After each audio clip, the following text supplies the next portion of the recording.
Have you ever had an amazing night with your wife? A night full of laughter, smiling glances, and affection. And then later, you're laying in bed cuddling after some passion, and then all of a sudden, she says something. Immediately, your heart tenses up and you get defensive because it seems like she's criticizing you. And then fast forward 30 minutes later, and that perfect night to remember has transformed into a complete mess you want to forget. Accusations flying, anger boiling, as you think to yourself, why can't she just see my side? She doesn't seem to understand or even care. Should I even be with her? See, the thing is that no one taught you how to effectively argue. And what most men don't understand is that you can disagree with your wife and not only win the argument, but have that conflict bring you even closer. And if you don't learn these skills you're about to discover in this video, to be quite honest with you, you will continue to have heated arguments and push the person you love away to a point where you're both heartbroken. However, if you learn these skills and tools, you'll be able to work through any conflict together to develop this higher level sense of trust and emotional safety. So in this video, I'm going to teach you the top 10 micro skills that you can equip yourself with in conversation combat to defend yourself and win most arguments with ease. Now, I developed these skills actually recording myself in my own role plays I conduct with my marriage mastery clients. And what I did is I teased out what specific skills I use with unconscious competence. And these are the skills I'm going to teach you today. Now, I'm going to give you a situation with a recent client and apply these techniques to that situation. Now, his wife was texting an old high school boyfriend, and she swears he's just a friend. But his goal in the conversation was to set an appropriate boundary without pissing her off or seeming too needy. So let's go into it with point number 1. The first skill you need to learn in conversation is to prime with persuasion. You see, most men like yourself, when they jump in a conversation with their wife about a specific problem or boundary, they kind of emotionally throw their wife into an emotional ice bath by just jumping right into the problem without warming her up. So she becomes tense and really, really cold to you emotionally. You want to warm her up in conversation first before going into the problem. You could do this by sharing a funny story, just sharing about your day, taking her on a date, having some type of fun event to pump her emotions, to make her feel positively towards you, to have that perception layered over the problem that you are about to go into with her. The second skill you want to use with your wife in an argument is to set you two versus the goal. Now, most men, when they start the context of a conversation with their wife, it's set up in a way with the conversation, the language you use, to have it you versus her. So when you literally facing her like this, you guys are crossed off, you're going to battle with her. And she feels that in the way you set the conversation forward. Instead, I want you to imagine emotionally putting your arm around her and as having you two versus the problem. And this is how you verbally state it. Hey, before we jump into this conversation, I just want to let you know that I don't want it to be me versus you. Like, our joint goal is to be happy, right? I want you to be happy. I want me to be happy. And I think we can together. So I want us to see this situation, and when we talk about it, is us versus this thing here, okay? Even if the situation is something that your wife did or you did, I want you to you can even literally say this where it's like, hey, I want us to talk about this problem, and put your hand out there for both of you to look at the thing external to who you are. This is actually an NLP technique where it separates you two from the problem, where you guys are working together to solve it. The third skill you're going to use is called painting with Socrates. Now, this is basically painting the clear picture of the situation by using Socratic questioning. I would say the majority of communication breakdown stems from your assumptions about what she's saying and her assuming what you're saying. What happens is that your insecurities of not feeling good enough and her insecurities of being unlovable color the perception of what's really intended by the other person.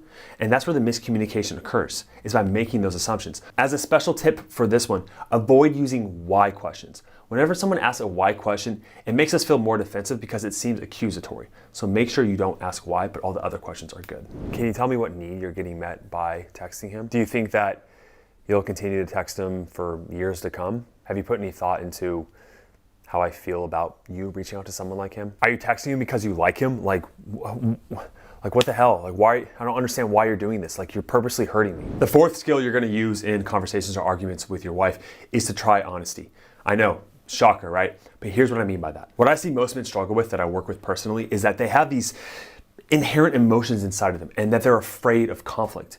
And so instead of expressing that vulnerable emotion, which you taught yourself or your parents taught you not to express, you'll internalize it, it'll build up, and then it'll explode in anger, or you'll shut down. But most often, this is really hard, it's better to do this instead. Look, I know it's not your job to fix my insecurities, but I do want to let you know that I feel a bit insecure and bothered that you've been talking to him so much. And this is hard for me to admit, but I want to be honest with my emotions with you, and I don't want to hide what I'm really feeling. If you want help in exploring what emotions you're experiencing or your wife, and to use that language to identify those emotions, check out this emotion wheel. I'll put a link down below in the description about it, but it really helps you identify the deeper level of emotions and how they kind of play off of each other. The fifth skill is extreme ownership. I shouldn't have to give an example, a cutscene for you to understand this one. Just simply ask yourself this question: how am I contributing to this? Most men are fully blind and unaware of how their behavior actually affects their wife. A prime example in this situation is that the man's defensiveness may cause the woman to actually feel less connected to the guy and want to reach out to someone else for that emotional connection. And he doesn't see, by shutting down his emotions, by not being honest, not taking full responsibility for the things he has done, actually pushes his wife further away into the other man's arms. So ask yourself, what behaviors in yourself are leading her to have these feelings and these actions? Because I'm telling you, the men that take full responsibility, extreme ownership over the situation, are the ones that inevitably get their wife back, because they fix what ultimately is what they have to. The sixth skill you're going to use in conversation is to define your walls. The men fall into two camps with their wife when it comes to setting their boundaries. They are either too weak and too passive. They are afraid of conflict. They say, if I express my honest needs to her, if I go toward that conflict and I disagree with her, she'll get more upset and then she'll run away, and I don't want to be abandoned. I feel codependent on her, yada, yada, yada. But really what's happening is that she's losing respect for you because she wants to be with a man that says that this is what I want, this is who I am. You accept it or you don't. Now, on the other extreme of the spectrum, you have the guy that is extremely controlling and demanding. Let me show you an example of both the bad ones before I show you the good. I mean, do you like him? Like, do you want to be with him? Have you slept with him? Or do you love him? You can't talk to him anymore. I won't allow it. You just can't do it. You're not allowed to. Stop talking to him. You're ruining us. What you want to do instead is you want to find the healthy middle ground, the assertive, masculine, integrated male that I call the apex male. So it looks like this. If our joint goal, like we said, is to fix the marriage and give us a fighting chance at getting back what we know we can both have, I would like you to stop. The seventh skill is the reverse empathy technique. Now, let me show you what this one looks like and then address how many guys mess it up. If I came to you and I said, hey, I've been texting some girl that I used to date in high school, and we've just been talking day by day back and forth, how would that honestly make you feel? Like, what emotions would come up for you? This one is all in your tone, which, by the way, in all conversations and arguments with your wife, you have to be very mindful of your tone, because you can say all of these techniques, but if you say it with a harsh tone or looking away at her, close up body language, she'll respond to that, and none of this will work. So make sure that when you do these techniques and use these skills with your wife, that you have the calm, relaxed demeanor.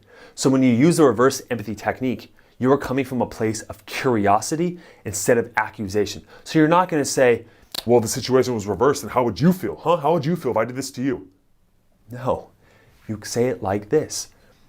If the situation was reversed, and I was texting some girl that I knew in high school that I used to date, I mean, how would that make you feel? The next point is mastering metaphor. Check it out.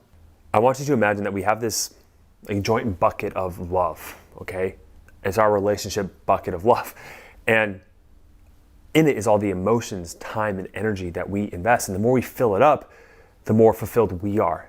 And by you texting him and spending time and energy and sharing your emotions to this other man, it's like you taking your part of what you fill that bucket up with and just giving it to him. And for us to be fulfilled and happy in our relationship, you can't be giving that to someone else. Do you see how that works? There is no one example of how to master metaphor in an argument with your wife, and it's an inherent skill that I often teach my men in my marriage mastery program. But the reason why it's so important is that by using logic and words, which most men try to do in these situations, it only makes things worse.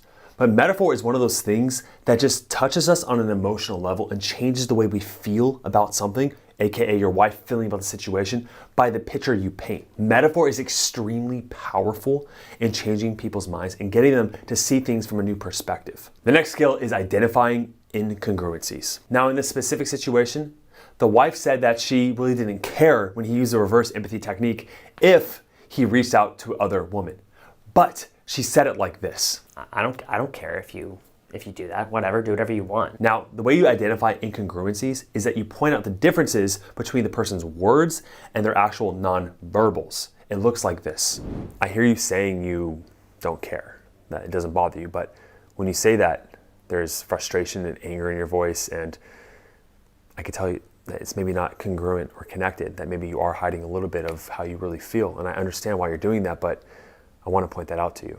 It gets the person to address the real issue and how they really feel. The final technique you're going to use is to connect their behavior with your pain. Now, you've subtly done this across the whole entire conversation, but you want to make it very direct here at the end. Make sure to add on when you do this that there's no pressure for them to change. And it creates a paradox. By putting less pressure on them to change, it actually makes her more likely to be influenced by you. When you point out how their behavior is affecting your emotions, you're not saying that you have to do that. Remember, the whole balance between being on the boundaries, being controlling versus indirect. When you say this behavior that you are doing is pushing me further away from you, if the joint goal is to be happy with each other, then it's very clear and obvious if you do every other step before this correctly, that the only decision is for her to cease doing that behavior. Now, what I tell most of my clients in my marriage mastery program is that before addressing these deeper underlying issues, you must conduct the relationship weeks ahead of time to really tip back her emotions in the positive scale with you, to see you as more of a source of positive emotions than negative. Now, I would check out this video right here on how to do that. But other than that, if you need more additional help of exploring the situation with your wife and how to resolve this problem to get back what you want most, a marriage that is fulfilling, where you have peace in the home again, you guys are affectionate with each other, what you can do right now is set up a free call down below with my marriage evaluators to personally work with me. Thank you for watching the video. I would check that one out as well, and I will see you in the next one. Cheers.